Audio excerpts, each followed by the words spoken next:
The world is becoming increasingly proficient at telling stories that deny God. As such, we need Thinking Christian to become as natural as breathing. Welcome to the Thinking Christian podcast. I'm Dr. James Spencer.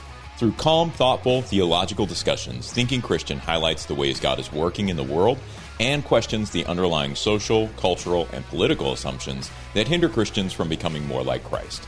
Now, on to today's episode of Thinking Christian. Hey everyone, welcome to this episode of Thinking Christian. I am joined today by someone I just met recently at the National Religious Broadcasters Conference, Theresa Sidebotham, and she is an attorney with Telios Law, and we were just discussing some of her interesting work with churches and nonprofit organizations at a lunch we both attended, and decided to have her on the show to talk about those things. So Theresa, thanks for being on the show. Thanks for taking the time. And just kind of interested if you would introduce yourself a little bit to folks, tell a little bit about what you do in general, and then we'll kind of dive into specifics as we go. Yeah, it's great to be here.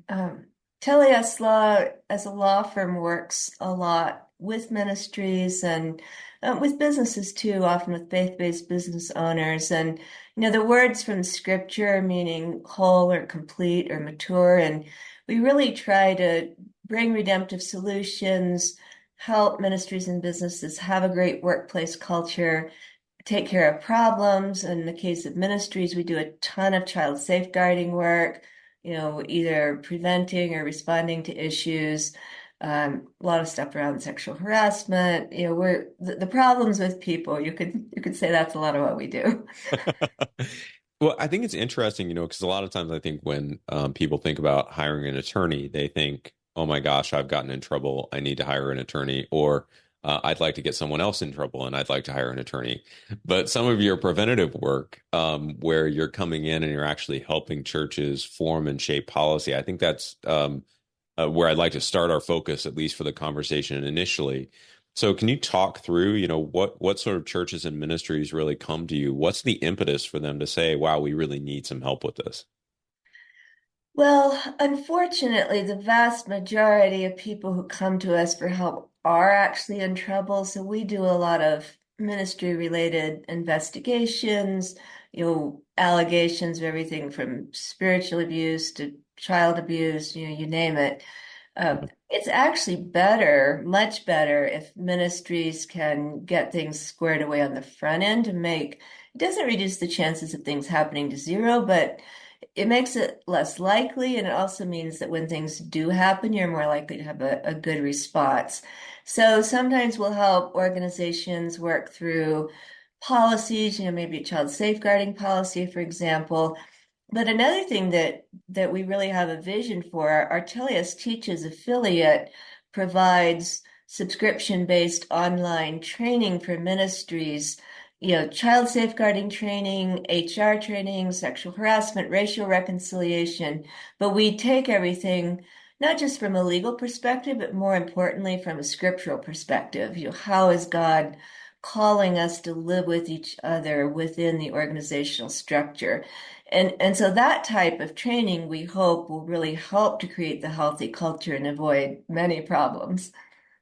And so if we're a church or a ministry, right, without, let's say, any HR policies or with real lean HR policies, maybe, or we're a church or ministry or don't have any safeguards around the youth and children's ministry, but we know we probably should. Those are proactive things that churches and ministries could really come to and get from you all. You'd work through them with that. Is there I'm completely ignorant of this arena.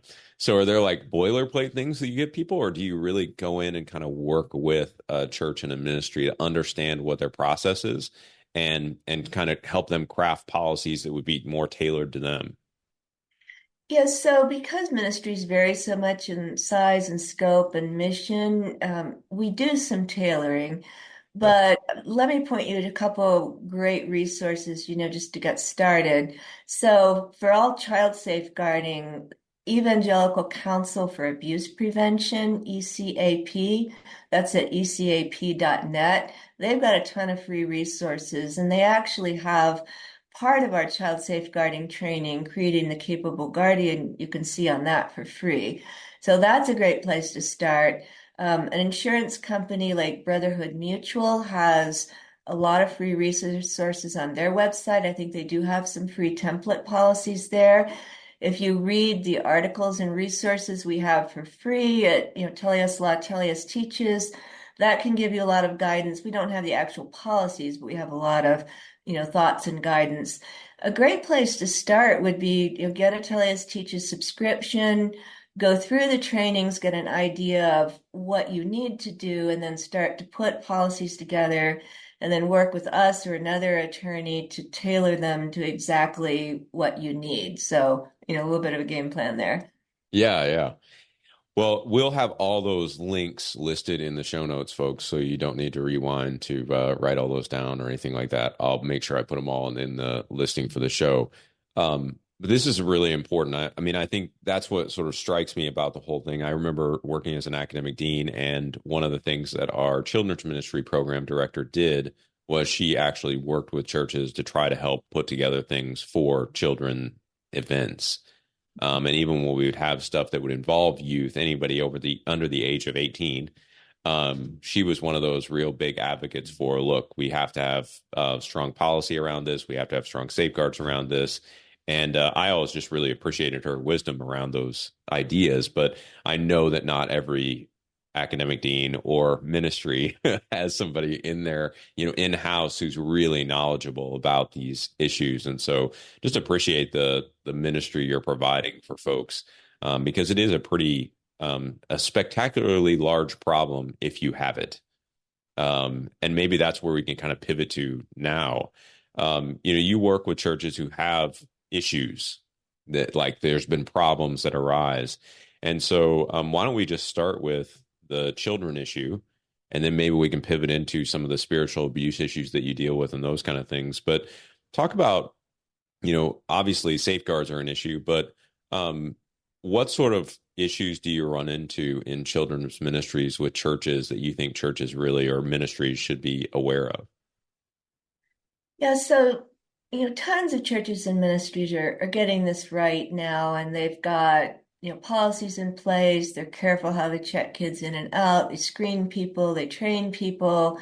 They don't let anyone near the kids who hasn't been properly background checked and trained. So that's all great. It's surprising, though, how many still don't have that in place. Yeah. And I think there's maybe a couple of reasons for it.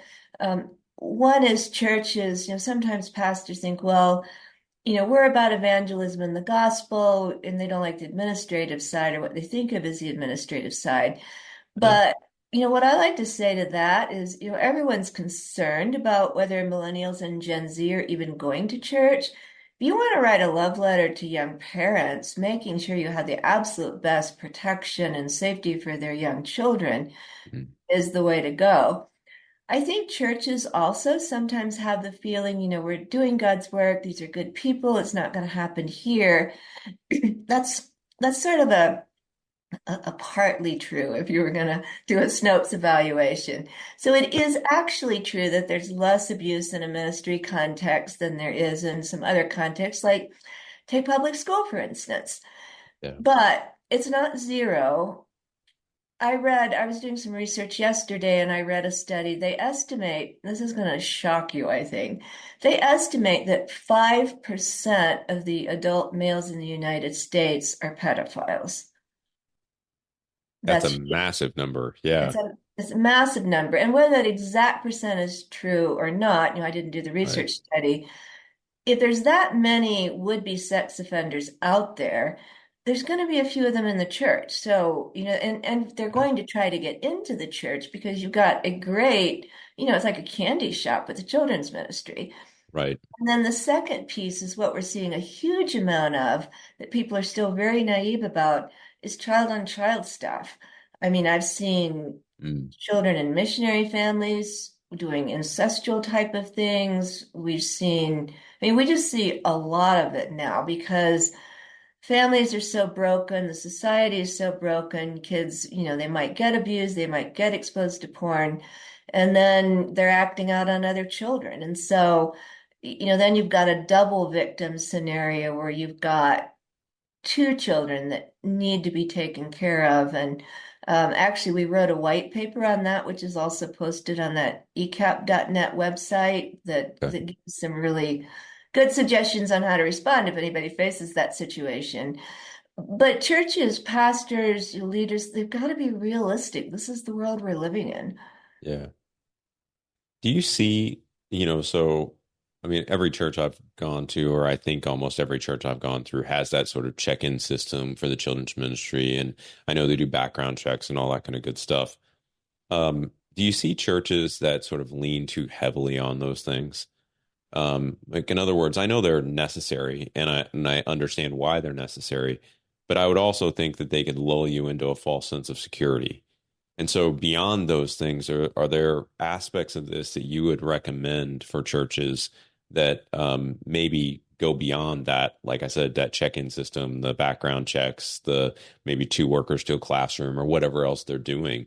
Like obviously there's no way for us to eliminate this completely, but are there other things that you would suggest that churches and ministries look at?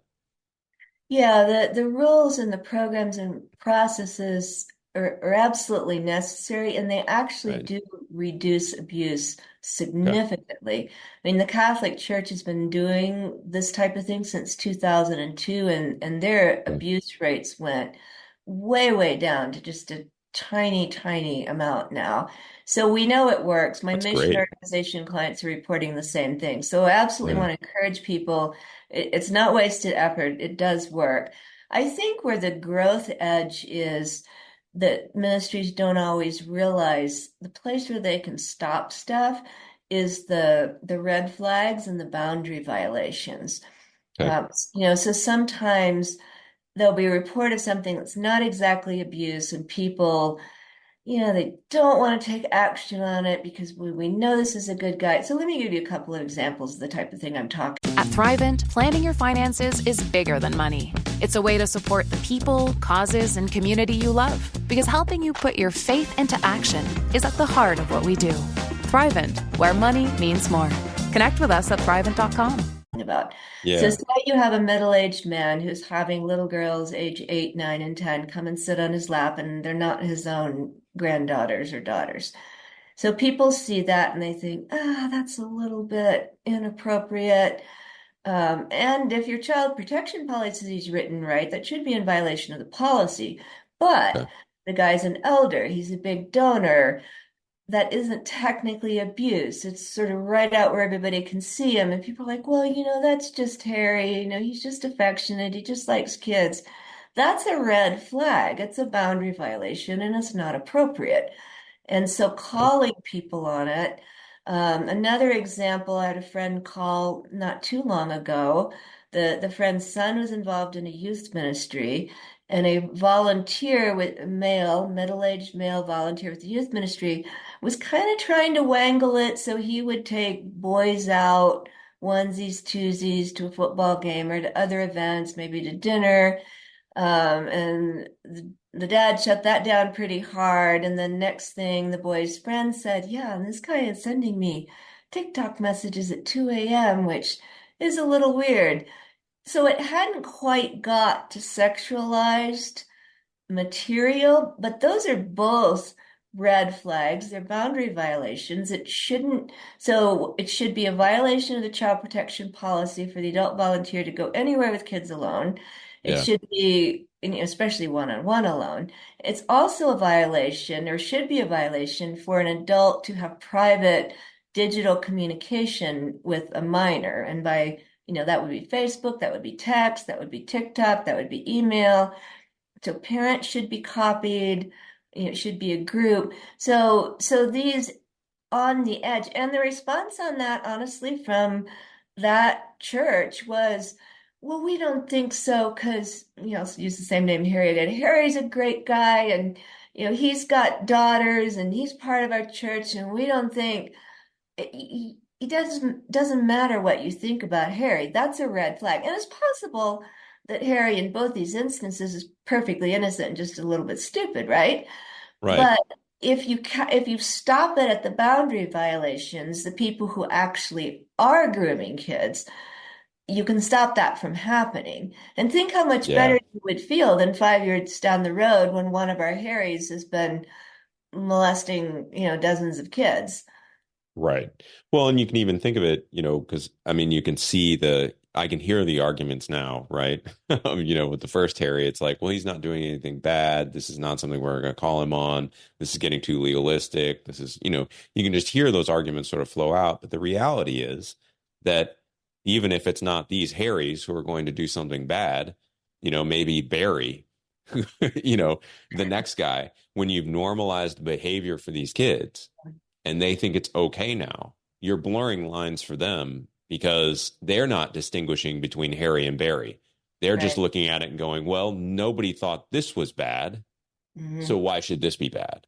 Yeah. And so there has to be that thought process of not even safeguarding the children in a particular instance, but helping them understand overall what is or what is not a boundary crossing behavior in their own minds. I would Yeah. think that's a big part of this. Well, it's huge. And to that point, can I say to all the parents and grandparents and relatives out there, don't make your 3 or 4-year-old kiss you or hug you or kiss Aunt Velma or whatever, because that takes away agency over their own body. So with my grandchildren, I ask their permission, or I say, would you like to give Omi a hug or kiss? And sometimes they wouldn't, sometimes they wouldn't. But if they wouldn't, I respect that because I want them either with a Harry or a Barry someday, or even, as girls when they grow up with a teenage boy someday. I want them to be Right. able to say, no, hugging, kissing is not happening. Yeah. Yeah. It's something and now we came about this in a really weird way. And so, but we had our dog in dog training, and our dog trainer said the exact same thing about the dogs, like that the dogs should almost invite you to touch them. Now, I Hmm. thought that was super strange, and I'm like, I don't even understand this. But when you put it in the context of kids, and that is sort of one of the things so I have 4 kids now. We have 3 daughters, 15, 15, and 3, and then we have an 18-year-old son. And across the whole time, it's like, yeah, we're not making them do these things. Like if they don't want to give you a hug, they're not going to give you a hug. So don't be weird about it. Right. Yeah. But that's all we really framed it as, like, don't be weird. But I think in this context, it sort of makes more sense why you do it, right? You're giving them the agency, as you're saying, just to say no. That's not something I want to do. It's not something I need to do, and so I'm not going to do it. But then I think also you're right setting in their minds this idea that there are boundaries that shouldn't be crossed, and that when people cross those boundaries, the adults around them need to be saying, yeah, that's a boundary that shouldn't be crossed, even if it's not pernicious. Like, even if it's not bad, it's just strange to get, like, I would never send my daughter's friends a TikTok. That's weird. Mhm. Like, I'm not going to do that. Like, I don't even communicate with my kids like that. Yeah. It's just strange. And so I think we have to be careful what we normalize for kids. Hmm. Very Yeah. interesting. I read a really interesting book once, and I sadly can't remember the name, but it argued that kids who have lots of interaction with adults, with strangers, lots of social interactions, develop a better sense of what's weird and what's not. So the children who are really more likely to be victimized are the very shy, introverted, otherwise vulnerable. Not all kids are really susceptible to being abused, but one of the three factors that can lead to abuse is a vulnerable child. Um, Yeah. so to the extent you can help your kids learn not to be vulnerable, that's great, but the church needs to be set up to protect the vulnerable child. The second component is a would-be offender. The third component is failure to be a capable guardian. So that's why our training is called Creating the Capable Guardian, because we want everybody in the ministry to become that capable guardian. Okay. And so would you say a lot, I've done a fair amount of reading and research on sort of this idea of coddling our kids, like trying this whole idea of trying to keep them so safe that they're never in any sort of danger whatsoever. Would you say that that's any sort of a contributing factor here? Like they don't build the resiliency or the experience to be helped to navigate what is or is not an appropriate experience for them. They're always just sort of cloistered. Is that, in that initial, they're shy, does that feed into that aspect of what you're talking about or not? It possibly could, and some kids just by either their temperament or, they might even have disabilities that make it hard for them to understand. I think a family where you talk about things openly and process things openly, that is giving the kids some ideas. And of course, even physically, Yeah. an 18-month-old grandson fell down. It was half a flight of carpeted stairs the other day and wasn't super happy about it. And my husband commented, well, now he knows about stairs. Right. Now with weird adults, I think where we want to be with that is processing through what's comfortable, what's not, what's weird, what's not, which is why Yeah. we don't want to cross their boundaries by pushing them into closed physical space when they feel like it's weird. Yeah. Even if it's just, well, Uncle Harry has a beard and I don't like the way it tickles. I know, fine. They don't like the way it tickles, Right. they have Yeah. agency. Really good.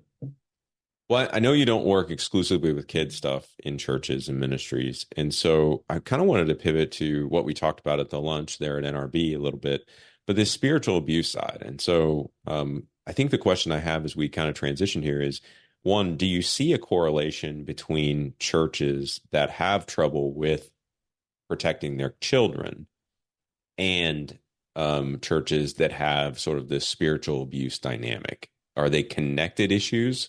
Is there a tight correlation there, or is it more just coincidental? I think it would probably take a research study, which is beyond me to give a definitive answer, but it does Okay. make sense that an organization that's really working on healthy culture would hopefully be working on it across the board. I mean, we know there's child abuse in ministries. We actually know there's quite a bit of sexual harassment in ministries. Christianity Today did a study, or they did a research study on that, and it's about 1 in 6 people reported that they had been sexually harassed within a church or ministry context. Spiritual abuse is one of the forms of abuse of power, as is sexual harassment, and of course, as is child abuse. Right. So intuitively, it makes sense to me that an environment where there wasn't a good understanding about healthy use of power might be a breeding ground for all kinds of abuse. That there's almost going to be some manifestation of this, whether it's in children or sexual abuse or sexual harassment or what have you, that kind of idea. Because talk One a little bit about what you would count as spiritual abuse. I mean, maybe people don't even understand what that term exactly is. So it's related to an inappropriate use of power, but how do you usually deal with it from your vantage point? Yeah, and before I comment on spiritual abuse, just Yeah. one more point to the abuse in general. I was talking to one professional who made this argument. He said one of the things he likes to do in screening for child abuse is screening for narcissistic tendencies. And his reasoning goes like this.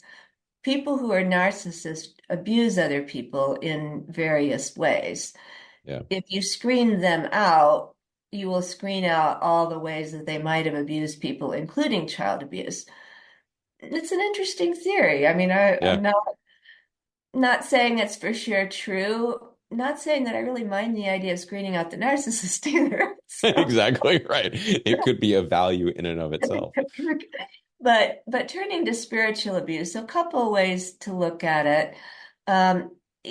It is a type of abuse of power, and honestly, sometimes you're looking at a situation going, well, I definitely think there's abuse of power, and I'm not sure if it's spiritual abuse or not. It's a subset of emotional abuse. One definition is a person is using what's sacred, including God's word, to control, misuse, deceive, or damage a person created in his image. Okay. And that could be done by parents, it could be done by pastors. Um, honestly, it can also be done towards pastors. Sometimes pastors get spiritually abused by their congregation. Makes sense. Typically, though, a spiritual abuse is done by someone in a position of spiritual authority. We'll usually say it needs to be systematic. So, Okay. just somebody throwing a Bible verse off the cuff, or being a little authoritative in one situation, or getting, it's like, as a parent, you get mad at your kids. That doesn't make you into an emotionally abusive parent.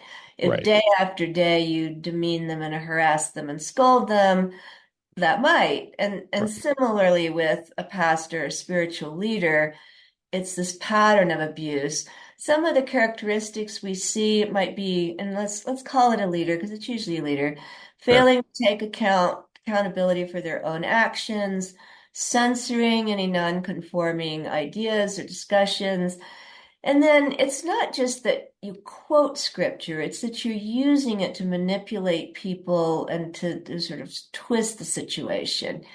And so sometimes when it gets wrongfully identified, it's when the pastor actually is teaching on the theology of that church and the person doesn't happen to Mm. like it.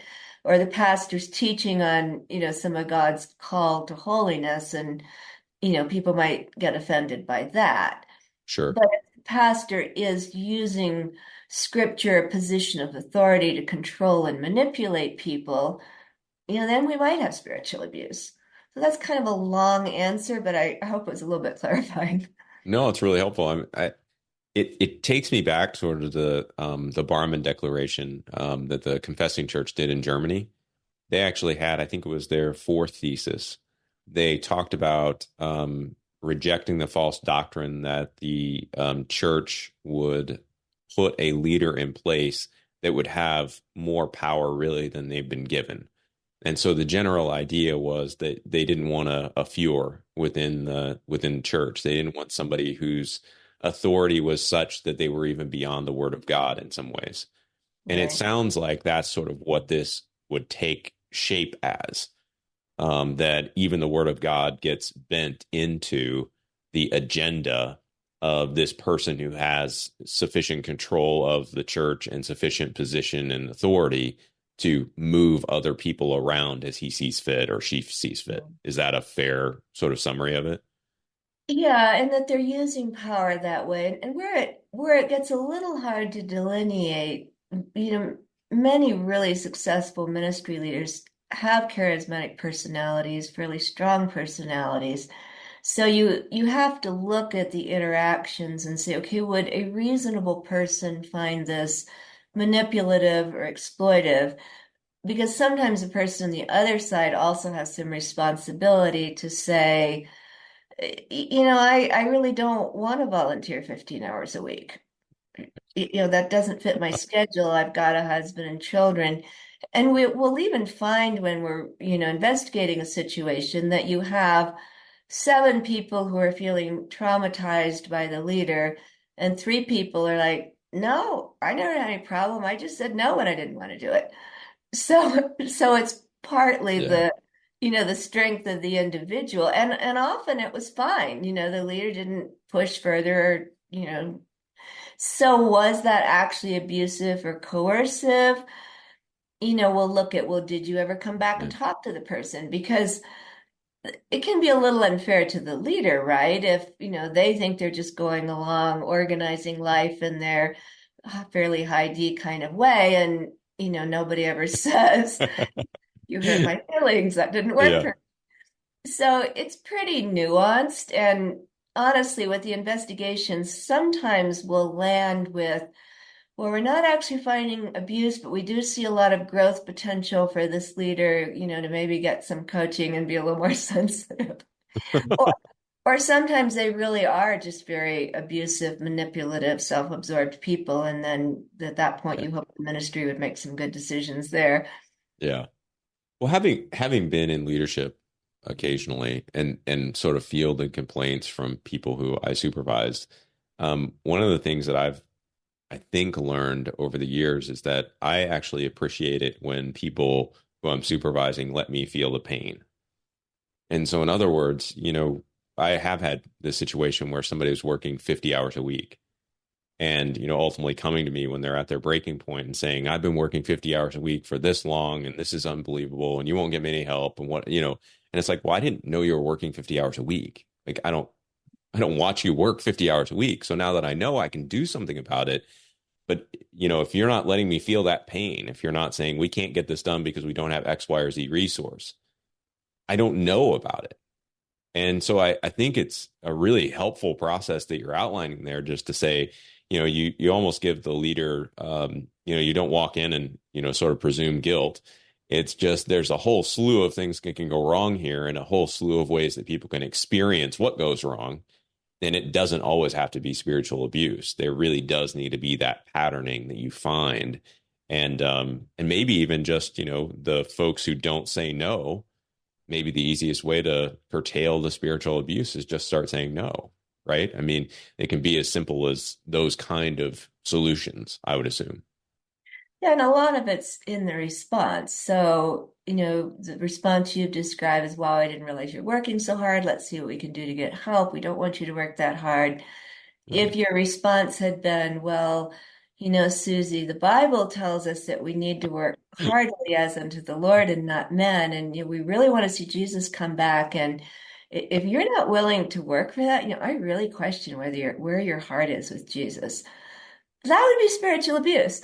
Yeah. Yeah. Kind of definitionally. That makes sense. It really does. Because I think I've worked with a number, so I consult with a lot of higher ed institutions. And one of the things you inevitably hear when you're working with them is that the mission is often used in this way. It's sort of used to cajole people into continuing, and it's usually phrased like this from the people who are experiencing it, but I don't always see it from the leadership. So, very similar to what you're describing, but um, the idea is that the mission is so sort of supposed to be so compelling that we give up other things in order to serve it.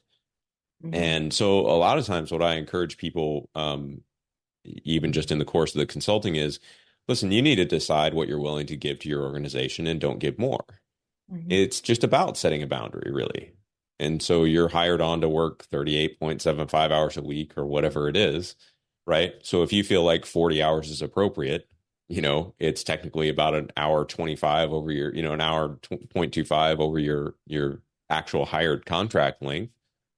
Great. Right? If you want to do 45 and you don't feel like that's out of bounds, okay. But if you start to hit 46 and you're like, whoa, this is too much, just don't do it.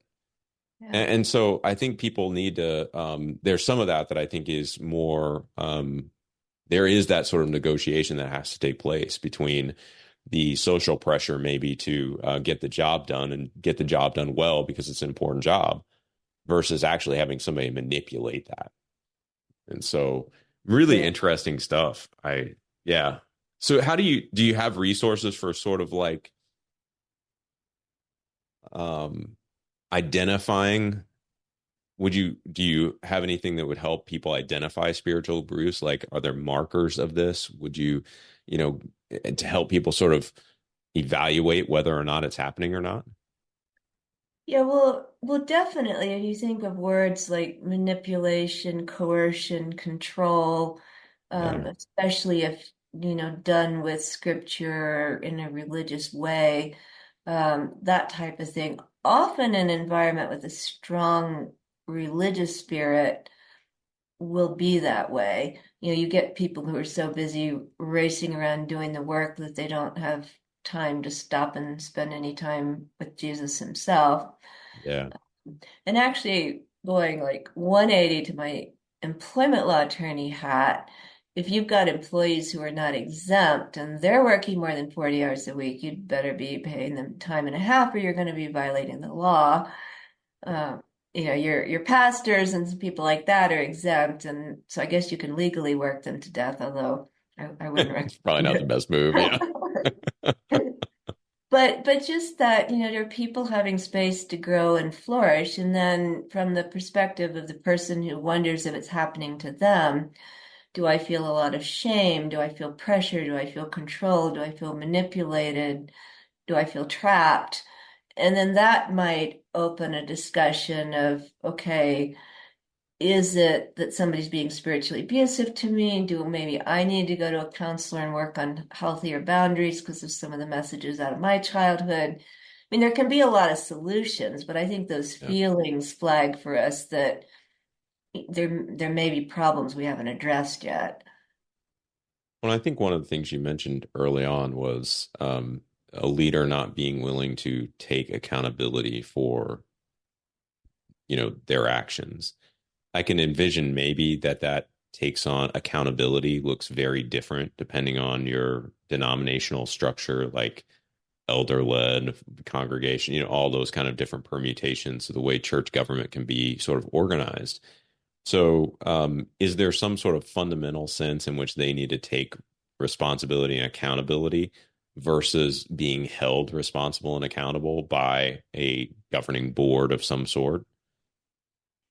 Well, it's both. So you would hope that leaders, that they have boards to be accountable to, maybe they have a hierarchy to be accountable to. If people are in an independent church or ministry, and you could speak better to this with theological training, but they probably need a mechanism to have some kind of accountability partnership. Um, so that to start with, but within ourselves, and we can, if someone says, I didn't like the way you acted in this relationship, okay, we probably all feel a little bit defensive initially, but do we then say, wow, maybe there's something that I need to learn from this? Is there a growth point? Did I sin? Or maybe if I didn't sin, was I unwise? Yeah. So, as leaders, are we thinking through that? Are we honestly hearing it? Or are we saying, you're just making excuses for the fact that you're lazy and screwed up, and you need to get back to it. Well, it's really, I would think it's getting more and more difficult. I mean, I would posit this. I don't know this, but I would think it's getting more and more difficult because you have all the conversation around microaggression. You have all the conversation about, vulnerability and power dynamics that have really raised the, I don't know, awareness maybe of it. And then I also think that you have this sort of weird mechanism of the media. Um, and it's not that the media hasn't always been there, but I think that now you have sort of what I would call ambulance chasing bloggers who live off church scandal. And they're not doing the nuanced work that you would do within a given congregation. They're not coming in as an unbiased voice, necessarily really trying to seek and understand what all the patterns are happening and what's going on. They're presenting usually one side of the case and sort of giving their point of view out. But once those messages are sent, it's very difficult to unsend them. I would say it's probably impossible to unsend them. And so, is there a sense in which you see as you work with folks that maybe those who are being accused are getting more defensive? They're getting more concerned about demonstrating their innocence. Like, has that dynamic changed over the last several years? Yeah, it's a tough space right now. The people who write about it, it's mixed. I mean, there are Yeah. some who try very hard to do it in a balanced and nuanced way. And when I've seen that work, I've really appreciated it. Yeah. There are some also that is is more victim advocacy, and there is a valuable place for victim advocacy. There's a lot of abuse that needs to be uncovered and needs to come out. But I think where it can be a problem is if only one side of the story gets presented, which is often true because it's hard for a ministry to present the other side without, saying negative things about a person who may have been harmed or coming across as really defensive. And so are pastors and leaders worried about it? They are, and there's been some studies recently. I'm not sure where, maybe Christianity Today, Okay. that pastors are leaving the ministry in record numbers, and I think Mm. this sort of whole, I don't know, can we say a word like this on the show? But the damned if you do, damned if you don't Yeah. dilemma that many of them find themselves in, even if they're good leaders, they're certainly not perfect leaders. Right. I would say a common cultural sin, and I want to say this without in any way discounting what victims have suffered or that there needs to be process for them, but I still think. For some of us, personal finances aren't just personal. They include loved ones, neighbors, the communities we call home, and the causes we hold in our hearts. At Thrivent, planning your finances is bigger than just money. We help you put your plans into motion and faith into action so you can do more for the ones in your heart. Because sometimes all you need to make a difference is someone to help you make it happen. Thrivent, where money means more. Connect with us at Thrivent.com. A common cultural sin right now is taking offense and holding offense. And let me just give you an example of. Yeah. So I'm a middle-aged woman, as anybody watching this can see. If I go through life watching for slurs against women or slurs against grandmothers or slurs against attorneys, and I'm like, everything you say, I'm kind of listening for it, taking it to bits, I'm going to be very unhappy because I'm either going to hear some or I'm going to hear Right. some things that might be or that weren't, but I thought they were. And if I brood on it and take offense at it. So what I try to do instead is if I hear something, I try to let go of the fence, not hold it against the person. Or if I think it's, if I think it's worth it. I remember I said to one male attorney once, I don't know if you realize it, but you're sitting there shouting at me, and that is very disrespectful. And he was like, oh, I'm sorry. No, I didn't. And it changed the whole tenor, and we had cordial conversations after that. So, Yeah. because he wasn't like deeply misogynistic or trying to put me down. He was Right. being rude, but we dealt with it. Yeah. So, and Yeah. you see this with, if you talk to anybody who's a minority or has a disability, the happy, healthy, well-adjusted people will tell you they have had to go through life consciously letting go of offenses because it's going to make them miserable, if not everybody around them. Yeah. And No. yeah, and I in no way want to let anybody off the hook for dealing with abuse in the environment. No. I don't hear you saying that. I mean, I think it's just an appropriate approach. Like, offenses are going to happen in our relationships. We're going to have those moments where it's um there's going to be a tough conversation or somebody's going to get their feelings hurt. And you can either choose to dwell in it, you can choose to let it go, or you can choose to address it. And what I hear you saying is we're choosing to dwell in it way too often. And then once we dwell in that for so long, right, addressing it has to ramp itself up.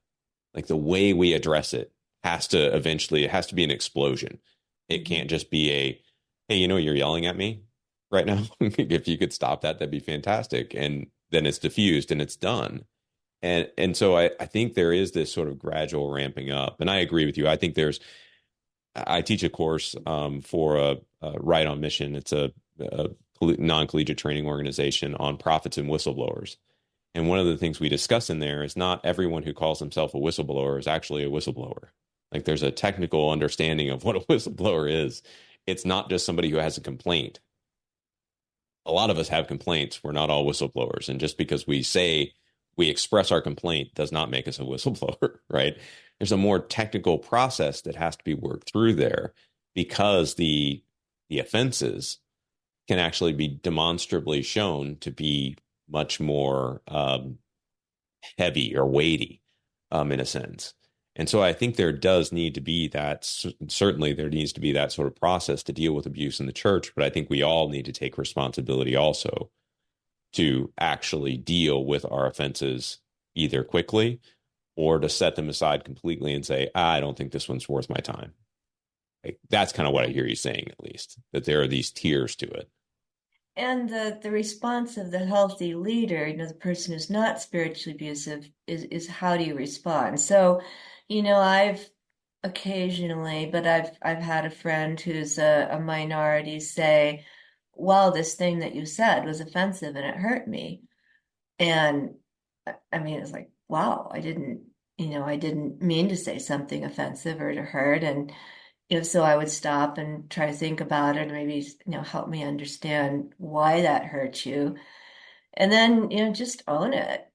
Say, Yeah. I'm really sorry I hurt you. And maybe the thing I said was, objectively not a wise thing to say, and maybe there was some misunderstanding, but to be humble enough to say, thank you for sharing, please forgive me, make sure I never say that again. Right, right. It's almost like we leaders need the orientation to care sufficiently about their people that even if they don't feel like they've done something wrong, they're recognizing that what they're doing isn't going to help the relationship. Right. And we do And that in our marriages too, right? yeah, yeah, The yeah. little piddly things that uh like for my husband, it actually matters how you put on the toilet paper roll. And so I go to great lengths, and he's the most easygoing guy in the world, and hardly anything matters to him, but that particular trivial thing matters to him. So Yeah. you know what? In our house, they are hung the right way because that's just showing care. Right. Yeah. Well, I can envision that you've had some really difficult conversations. I mean, how do you think about, as you look out at churches and ministries, how do you keep a positive outlook on what's going on? Like, what do you, in the midst of sort of evaluating all these different problems, I can envision that would be difficult, just keeping that positive outlook on churches and ministries. So how do you guard yourself as you work in this area? Well, partly I think in the West we're going through a winnowing time where the true followers of Jesus are sort of self-sorting away from it. It's not popular to be a Christian anymore. And so, we're getting to be in the situation of the remnant. Um, so there's an awful lot of things and people with the label Christian where, that might not actually be their top priority, and you kind of have to allow for that. Gotcha. But I think God is trying, always building the church, and our calling as the law firm is primarily the angle of internal affairs in the church, the misconduct, the child safeguarding. And, we do a little bit of the religious liberty stuff, but there's other groups like ADF that do, they do that so well. Yeah. There's probably a dozen of those wonderful nonprofits that do that, but we're focused on, helping the church follow God's calling to purify the bride. So yes, we're in dark spaces, but we think we're there because God is acting redemptively. And most of our clients, that's their heart. They don't call Yeah. us to pay for an expensive investigation because they want to ignore or cover up. It would be a lot cheaper to ignore it and cover it up without doing the investigation. So their Yeah. attitude is generally, come in, find out the truth, tell us how we need to improve. And with prayer and by the grace of God, we try to do that. And I think often are able to do that. So it's the redemptive piece that gives us hope. And, just like within our own characters, trying to constantly be obedient to the call of the Holy Spirit and having a repentant attitude. The church needs to have a repentant attitude too. And that's a great call for it to do that. Well, as we kind of close up our time here, I guess my last question for you is, what do you think, given your experience and expertise in this area, what's the one thing that you would tell any church and ministry that they need to be looking for, either positively or negatively, in their leadership, that is just so crucial to sort of um, keeping some of these more pernicious problems at bay? Wow, it's be hard to do just one, but people who understand that the pastoral heart also requires good structures Yeah. because a lot of the protection and prevention is structural stuff. And then I think for any leader, us included, a spirit of humility, Yeah. being willing to receive and learn and grow, and yeah. Yeah, I love I love both those. I think the structural comment is really crucial. As somebody who works with a lot of organizations, what you do tend to find is that structures can solve problems, but they can also create problems. And so really understanding well how to structure an organization, create communication within an organization, make sure that you're able to bridge the structural gaps, within your organization, is just kind of, I think, leadership 101 anymore. It's such a crucial aspect. So, And well, administrative gifts are one of the spiritual gifts, so that's important to remember. yeah, yeah. Well, Theresa, this has been awesome. I'm going to post all the websites. So I'd encourage people to go and look at Telios Law. It's Telios law.com. And then they also have Telios Teaches, same Telios teaches.com, where you could sign up. And it's mostly for organizations, right, to sign up for, sort of the memberships and the classes and those kind of things. Am I correct about that? Right, yeah. And so I just encourage people to go and visit this. This is a really important issue. If your church doesn't have some of this stuff in place, I mean, as Theresa said, it really does reduce the incidence of abuse, particularly in the children's ministry. But I can't imagine it wouldn't be elsewhere. And just plugging into the Telios Law's expertise is, I can imagine, it's going to be exponentially helpful for anybody who does it. And so, Theresa, just thanks for being here. Really appreciate your work, and really happy we just happened to meet each other at NRB and have a nice conversation over lunch. So Yeah. pleasure meeting you, and appreciate you being on the podcast. You too. Thank you so much. All right, everybody. We'll catch you on the next episode of Thinking Christian. Take care. Just want to take a second to thank the team at Life Audio for their partnership with us on the Thinking Christian podcast. If you go to lifeaudio.com, you'll find dozens of other faith-centered podcasts in their network. They've got shows about prayer, Bible study, parenting, and more. You're fearfully and wonderfully made. God looks at your heart, not your jean size. Do you know the verses, yet still stress over your body? Oh, I get it. I was raised in church, but I struggled with food, eating disorders, and my body for decades. I'm Heather Creekmore, host of the Compared to You podcast, where we talk about all things body image and comparison from a biblical perspective. We get real about the pressure to focus on appearance in a culture where looks seem to matter most. Whether you're wrestling wrinkles or battling the scale, Compared to Who is the show for you. You'll laugh a little and be encouraged a lot. If you're ready to stop comparing and start living, visit lifeaudio.com to listen and subscribe.